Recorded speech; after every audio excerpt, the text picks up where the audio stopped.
Anaaf ete nama moo namaa miti? Nah, Namni gosa lamaa jira moo gosuma tokko? gosuma tokko jira namni. Allaqee kana maka markana jennaan amma dhufanii siif hin galuu sin jedhan amma. Yesuun namaa si waaqa sin jedhan. Maal jechuun?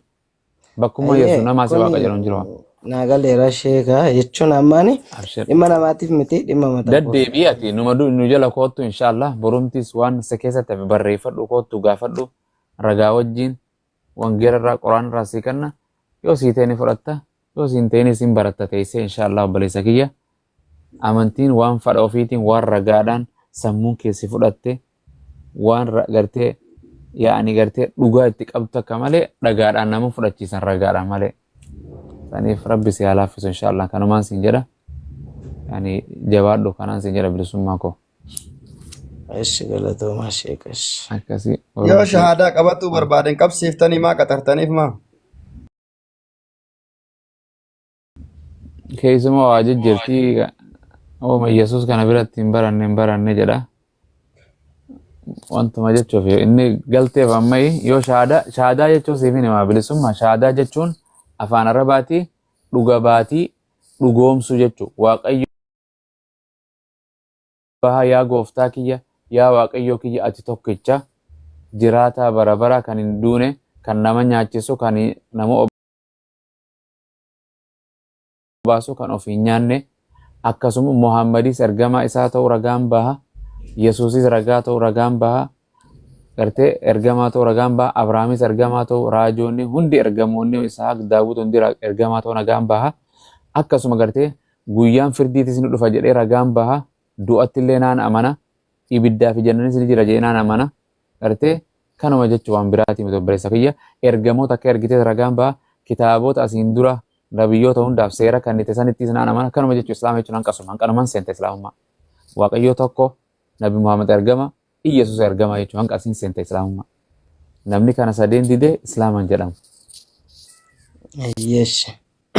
So kana shahaadaan qabadheettees yoo maatii ta'e mari'attees waa hedduu si mudata maatiin si reebdi yoo waa qabaattee sirraa fudhatanii si arrabsanii si ajjeefna siin jedhan Suni waa hedduu biyya lafaa kana mudata. namni kamiyyuu amantaa korra maaliif jireenya koo taanaan anallee isaanillee taanaan anillee boru karaan kun karaa dhugaa taanaan ani amantaa kana fudhadhe taanaan gara karaa kanaatti isaan fida malee akkamiin gara dhugaatti akka isaan fiduun barbaada malee gara jallinaatti akka deeman hin barbaadan illee isaanicha.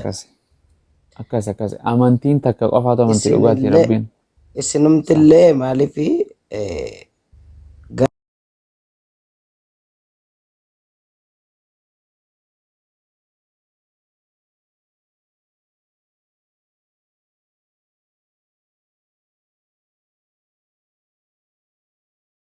alatti barbaade inni warra hongaa'e warra kasaare warra guyyaa boruu sheenaa guyyaa sanii gaabbuu jedha rabbi subhaanahu wa ta'ala kanaaf rabbi si halaaffisu kanumaan siin jedhani yoo jiraatan abaazarri haasawa naan dadhabe inshallah. Mee ustaaji dubbisaan shahaadaa qabatu hedana fakkaate maa harka qabdan isin mucaan bareedara. Bilisummaa hin qabattaa islaamummaa. Yoo har'a amrii ta'e beeytanii maa?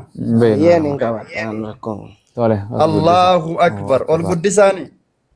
Si guddisa. Viidiyoon siif mijjaamoo. Of bira kaaya. Rakkoon qabu viidiyoolee yoo hin bahe.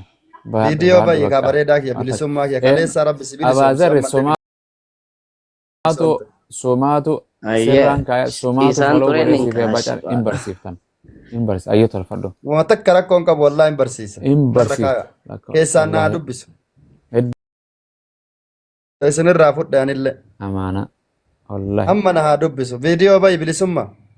Waggaa meeqa nama gartee. Sanuu guyyaa jimaa. Guyyaa khayrii. Shahaadaa qofan dhiifne malee waan hunda hin Kiyya lolaa waaqa ishee kalkan guutuu haa bultaniitiin riba dhorkatanii kiyya daa'aa waaqa. Abboon afaan goggogame ummata gungaree maseen anumarra dhiisanii yaa boru uummanni barsiisonni yoo nan dhufe abbaa caalii malee uummanni na biraa deema. Maalii na dhibe? Eedar dhufa bakka anis mana kee. Maaliif maaltu balte? Hin garsiitu ati beenta manatti ol guurta malee hin garsiitu ustaadota fa'aa abaadarrii fi kun abbaa caalii qomane uummanni gareen shahaadaa mana dhiistee deemti yoo. Wanni beete manfasii keessan kana qaqqabamuu danda'an beeytanii.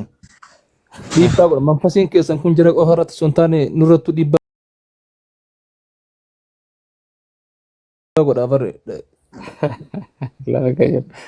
Ayyi ati nama sila ati looyera bar. Eenyu si dandiyame. Ispoortii godhaani mucaa kana marti keessa warri asirra jirtan namni 900 kun mucaa kana fooloollee godhaani nama asirra jirullee abbaa caalii hunda haga anaatu hundayyuu fooloo deebisa maashaallah. Aan jaarsa wayii Giiftii warri qabdan giiftiin illee waa hunda bira dhaabadhaati. Ka abbaa Maashaallah. Abdii kun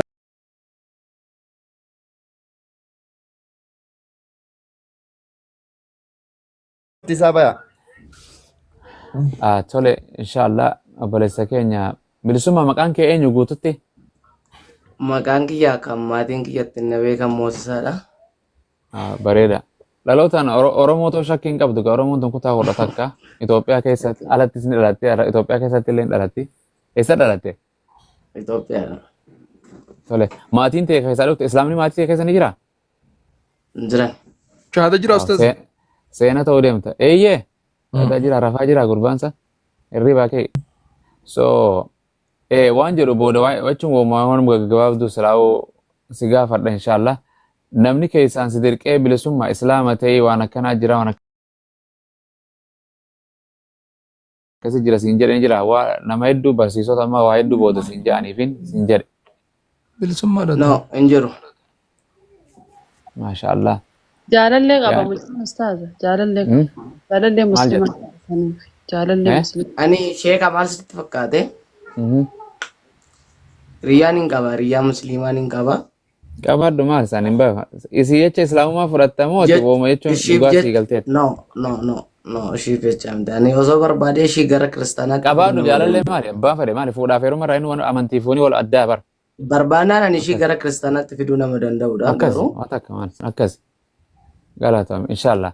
Shahaada si qabsa. Shahaada qabanneet inshallah itti fufna waan gartee maatii teetii irrattis obsitee hiriyoota keetii waa hedduu ganan waan adda addaa siin jedha. Obsa sana rabbi si haa kennu. Akkuma biyyiin obsee qabsoo tana hafarsu jiru. Atis akkasumatti jireenya keetti hafarfatta inshallah tole. Gaafa shahaadaatillee waliini gaafa sargii keetillee anumaan argama inshallah. Gaafa yoo rabbi fedhe nu jiraachise. Kallattiin taatu alkallattii taatus.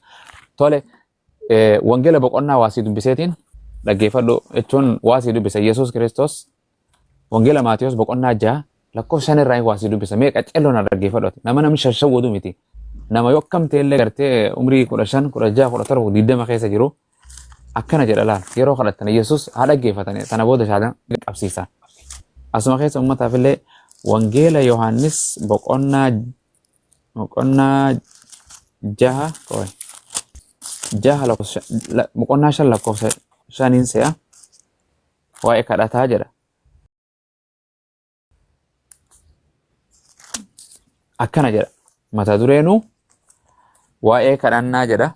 Akkana jedha boqonnaa 5 lakkoofsa irraa si dubbisa. Ilaanqa 10 si dubbisa dhaggeeffadhu. Dhaggeeffadhu abaadari naa obsa shahaadaa sin qabsiifna. Waan Yesuus ana kadhadha waan ajaa'ibaati.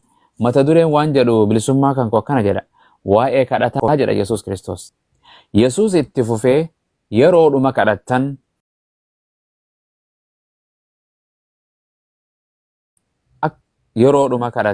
akka warra of argisiisaniin ta'ina. Isaan namootatti mul'achuudhaaf manneen sagadaa keessaa fi walga'ii karaa gurguddaa irra dhaabbatanii kadhachuu hin jaallatu jedhe. Dhageessaan afaan Oromoo sinima galaa miti. Dhaggeeffadha. Ani garuu maal jedhe Yesuus Kiristoos na jalaa chokotee qoye inni xiqqaate natti. Ani dhugumaan isinitti himaa jedhe Yesuus. Isaan gatii isaanii fudhatanii jiran jedhe warri mana sagadaa keessatti warri walga'ii karaa gurguddaa keessatti namatti ofuun lisan maqaa Yesuus fayyisa hafuura qulqulluun dubbatanii bar Yesuus fayyisa jedhan malee guyyuma tokko hafuura qulqulluun fayyisa nama jedhu takkaa dhageessee beekta. So of argisuu jaalatan karaa gurguddaa irratti mana sagadaa keessatti jedhe. Afuraffaa jaafaarratti kana jedha. Ati garuu jedha Yesuus Kiristoos ati garuu yeroo dhuma kadhattu mana keetti ol galii balbala kee cufadhu abbaa kee isa iddoo dhoksaa jiru sana kadhadhu jedhe. Eenyu kadhadhaa jedhe Yesuus? Abbaa keessan isa iddoo dhoksaa jiru san mul'ane san kadhadhaa jedhe. isa san malee kadhadhaa jedhe. Abbaan kee inni iddoo dhoksaatitti argamus gatii keessiif kanna. Anaa isinii kanna jedhee moo abbaa isiniif kanna jedhe Yesuus? Abbaa jedhe. Torbaffaa yeroo kadhattanis akka warra saba Waaqayyoo hin ta'inaa jedhe. Dubbii waa'ee hin baafne keessa hin deddeebinaa. Baay'ina dubbii isaaniitiif waan isaaniif dhaga'amu isinitti fakkaataa jedhe. Hedduu akka itti iyyanni beektanii argite. Gartee isinitti fakkaataa jedhe. Akka isaanii hin ta'inaa jedhe. Okay? Akka isaanii hin ta'inaa. Abbaan keessan utuudhuma isin hin kadhatin iyyuu waan isin barbaachisu isiniif kannaa jedhe. Tole ijoomti yommuu bakka 9ffaa kana Maatiyos boqonnaa 5:9 kana dhaggeeffadhu amma kana jedha. Eegaa yommuu kadhattan yaa isa waaqarra jirtu abbaa keenya. Eenyu kadhadhaa jedhe akkana jedha. Eegaa yommuu kadhattan yaa isa waaqarra jirtu yaa abbaa keenya maqaan kee haa qulqullaa'u. Maqaa kiyya jedha Yesuus. Maqaan kee haa qulqullaa'u. Maqaan kee haa qulqullaa'u. Maqaan kee qulqulluu ta'ee haa argamu. Mootummaan kee haa dhufu. Jaalalli kees waaqarratti haa ta'u. Akkasumas lafarratti haa ta'u. Itti fufa godha takka. Haa ta'u. Soora har'aa fi boru nu barbaachisu nuuf kanni eenyu? Akkana jedhaa kadhata jedhe abbaadha kadhatan akkanatti. Akkuma nuyi warra nu yakkaniif dhiifnu yakka keenyaas nuuf dhiisi. Waaqayyoon isa kadhadhaa jedhe akka yakka nuu dhiisu. Yesuus nuuf du'e jedhan duba isaan. Gartee qormaatattis nun galchin jedhaa kadhadhaa jedhe. Qormaatattis nun galchin hamaas nu oolchi malee mootummaan humni ulfinni jedhaa jedhe Yesuus. Gartee namootaaf irra daddarbaa isaanii yoo dhiiftaniif abbaan keessan inni waaqarraa immoo isiniif hin dhiisaa.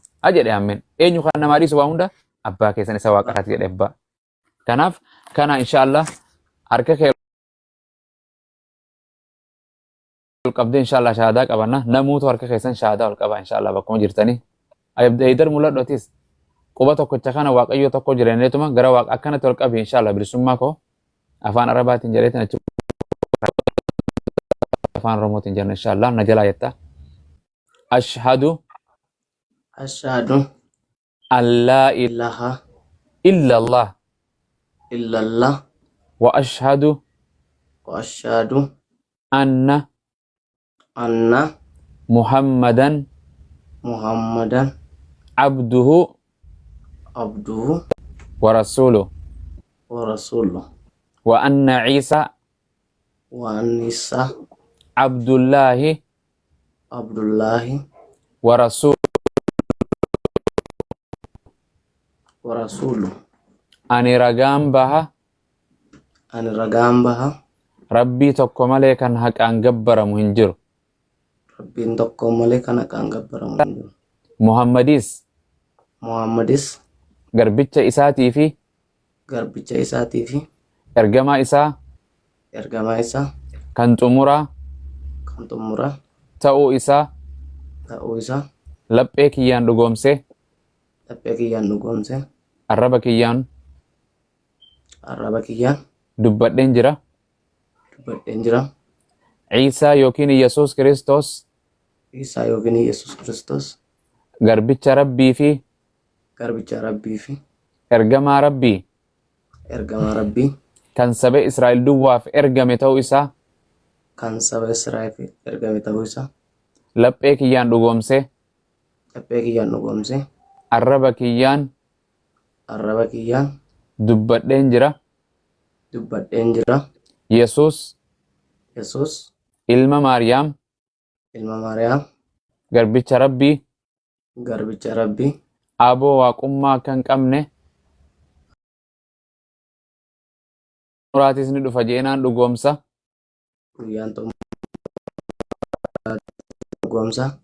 Ibiddaa fi jannanninis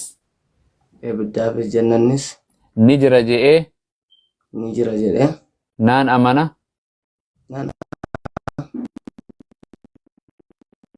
yaa rabbii kiyya yaa rabbii kiyya islaamummaarra na jiraachisi islaamummaarra na jiraachisi irratti na ajjeesi irratti na ajjeesi irratti na kaasi irratti na kaasi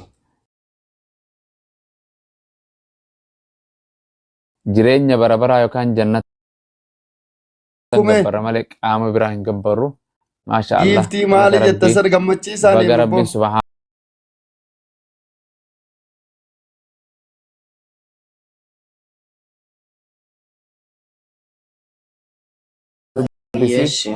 galgala kana Fooloo sii ganama deebisee kanarra jira keessaan na akka itti dubbise. sagadan fayyaa sii kennee qabeenya sii kennee maatii bareeda argattee maatii tee keessa jiraattee akkuma gartee fayyaa sii kenne kana si bareechatti rabbiin guyyaa borootis eega duunee kaafamnes gammachuu nuuf haa dhageessisuu nuuf haa kennuun sin jedha baga gara islaamummaa dhuftee inshallah wal dubbisna lakkoofsa kiyyaas abaadarri irraa fudhatta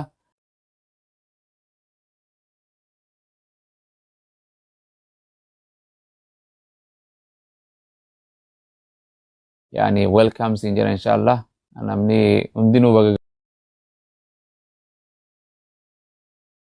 gammadanii isin jedha rabbiin isin hin hongeessini akkasii nama rabbiin gartee ani isiniif hin kennine rabbiitu sii kenne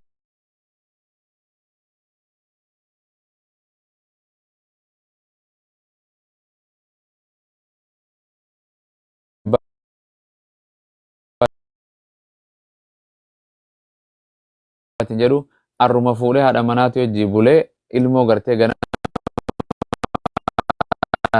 ati mana hin deettu arruma ilmoon argamtee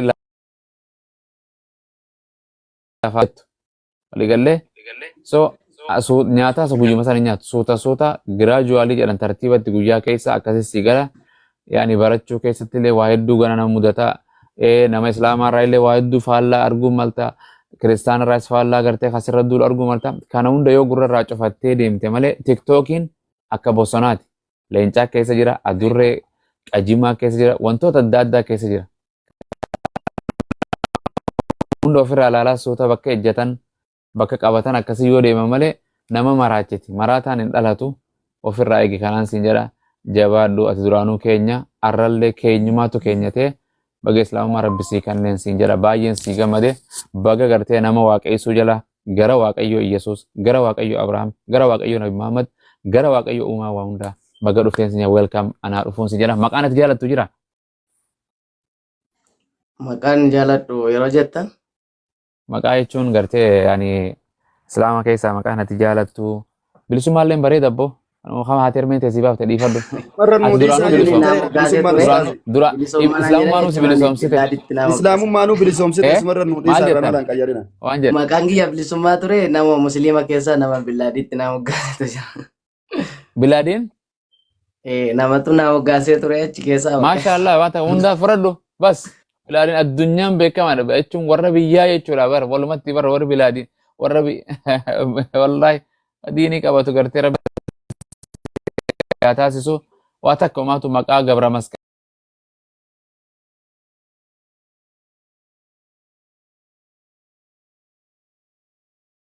anything is possible jette faranjiin waanummaan hin danda'amne hin jirtu bilisummaa kan koo kanaaf jabaadhu inshallah abaadarri irratti keenya amaanaa abaadarri ati gaa rabbi si haa gargaaru inshallah barsiise kanaan isiniin See jedha jiraana dubbisi Itoophiyaa jirta? Itoophiyaa jira Addis Ababaa jira ayye lakkoofsa Bakka ammool anillee bakka ol dubbise deebi'aa iyyuu boruu iftaan amma jimma jira. Ol deebi'aa inshaallahu anillee adaamaa jira dhaamaa wal arginee waliin haasofna shi. ayyeesh bakka rakkoon tole ganama gaarii si haa taatu Lakkoofsa kee irraa keessaan naa fudhadhu kaa'ammoo si dawwala. kiyyal walii kaayaa hin badini ayyeesh tole rakkoon qabu siniif hin kaasu bililee tanaas rabbi haa Lakkoofsa kee amma naa laaffisu Mana agatu. Agatu nadda deebisina. akkana si dhiisiiti warri har'a kana nu arrabsu mana banatee jaldeessifaanis akkana rakkachuu ture quraana keessanii malee wangeela irra hin jirtu jechuu ture waan kana Eh bare. Jaame kada deebeeti barafaan na sirreesse wallahi akkasuma ni qofa la warri homaa akkasi barreessuu dhiisanii. waa hedduu nama sirreessa dhagna amma anu afaan kiyya badeeti afaan loqota argina jalaa badee kitaaba warra naannoo takkaa kanaan fudhadhe because akkaan je'uun san ittiin galtuuf ka waan hin je'uun san aboo hottu ka maal akkana jedhaa ergamaadha kun nabiyyi Isaa yoon jeen amma Isaa irraa qoo qaba. Yaa asitti dhorkaadha na fakkaatee barnaa barreessanii dheengadda biroo feesaan kan seene nu biratti hirbuusan. Maaliif dhorka? Beek wallahi dhorkaadha. Warra suutii jiru lafa jeen dhorkaadha na fakkaatee naaf bilbila lama. Jechuun namni numa dhaqaan jechuun namaatti hin goone maa finne malee numa jira namni numa dhaqaan namni siif du'a adiyyaa. Keessaa sarchi godhuun jiru. Hin baasu. Gonkumaan bulu. Quraan yoo ta'e garuu maashaallah yaani fi ilaa. Maybe yaa bayne uummatarraa rakkise mootummaatu waan. Hafuura hamaadhaan guutamee akkaataa itti bu'a gara linkii wayii sitti argina. Karaa lafaa wayii. Waan hundi dabsanii seera cabsanii buufachuun nama jirti bar. Baankuma namni eegu tanaa nama washmaana waardiyaa dubbisee namni maataa. Zaahira anallee naa buuti zaahira namni biraallee koominti irratti mucaan tokko. Akkasii sin dalaganne bilisummaa keenya rabbiin haa godhutu abaasari wal dubbisaa bakka bilisummaa cufachuu sin dandeessa. Gabbutee ilmu keenya boruu qaceellotti haasawin halkan kana hirriibaan naqabe onula halkatti mudawwara kanaatti ittiin gurraachoomee jiraarra. Qamisa Iyyaan illee rabni galgalaasuma jira ture. ciisi bagara ciisi fresh ta'e kottu galgala kottu. Aidar. Abeet. Ayyesh. Maal musliima ta'uu kiyya warra koomentiitti himi maal barreessu an musliima ta'uun beekanu moo? Bakka waan amansiise bakka waan Amansiise bakka qabadhu ashaadu. amansiise Ashaadu jedhe. waan ta'een amansiise. Ashhadu la ilaha illallah illallah wa maal anna taatan Muhammad ummata Rasulullah. ani musliima. Hai. Haa jedhani maali sokkee haa jedhani. Laa isaan nashiida baasi guddatti isiitti fedhanii malee waan biraa miti. وعلينا وعليكم سلام ترمبدو نما واقعيو سلطان جرت أبو Jirtu ustaad naguma. شيخا روبي اللي مبرقلني واقعيو هاتو جري برر لا حول ولا قوة إلا إن جرت أتري بقول كنتو إن جرت أنا من درو ولي يرون أنا درو سينوسان نما تر ولين تريمي لا حول. أي در نجين يوكل دور يرو خفرو دور كم يرتن شيخا إنان إني قالوا في دبيتا غير أنا بالبلا ولا أنا وانجيل اللي بتجرا دي سنجراني لقي إيه وفي كنا وعليكم بقى السلام. كثيرة أكم جرتن يناني قالني وقيوات أما كيو جاتون قالني واقعيو هاتو جران كيو جاتون قالني وقيوات ويو nama kasih rabbil ilmi kan nef qoflaan nufitu addunyaa wallahi rabbi wallahi subhanallah bara ajaa'ibaa keessa dhufne ebbo maa kana shaadaa qabsiifanne amma fiduu yoo cufaate si gubbaa kana no Maashaallah maashaallah. Welcome jenneen. Baga rabbiin gara karaa qulqulluu karaa qajeelinaatti isa fide. baga deebiteetilleen miliixee rabbiin gartee aafiyaadhaan gammachuun Aamin aamin Allahumma aamin. Deebi'ee ustaazi. akkasi anidaa torbaa fi walakkana bira halkanirraayi naan ciisa maal goonaree amma eegesin dhuftanii leencoo yaa salaam soomanni amma gadi buqqee warri kaan rafuu jiran gareen مرحبا أستاذ السلام عليكم وربي. ورحمة الله وبركاته waraana sooshaal miidiyaati barsiisan jirtanii